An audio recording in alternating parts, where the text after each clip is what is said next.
এত বেশি রোদ গরম পড়েছে যে বাইরে সেরকমভাবে বেরোতেই পাচ্ছি না, আর বাইরে বেরোতে না পারার ফলে বাইরের কোনো ভিডিও আপনাদের সামনে প্রেজেন্ট করতেও পাচ্ছি না। কি আর করার আছে, ফেসবুকের ভিডিওতে সময় মতো ছাড়া লাগবে, তাই সূর্যি মামা ঘরে ফেরার পরপরই আমরা এই সময়টুকু ব্যবহার করি। আর এই খোলা আকাশের নিচে ভিডিও করে কিন্তু বেশ শান্তি।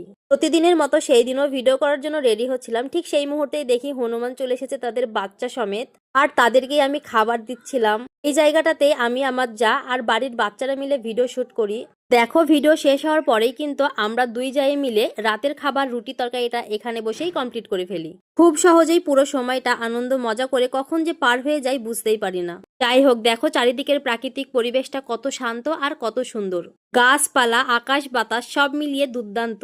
রুটি আর তরকারি শেষ করতে করতে দেখো কতটা অন্ধকার হয়ে গিয়েছে। আর এইদিকে দেখো রান্না করতে কষ্ট হচ্ছে দেখে আপনাদের দাদাভাই স্ট্যান্ড ফ্যান সেট করে দিয়েছে। যাই হোক বন্ধুরা, আজকের ভিডিওটি এখানেই শেষ করছি। দেখা হবে নেক্সট কোনো ভিডিওতে। বাই।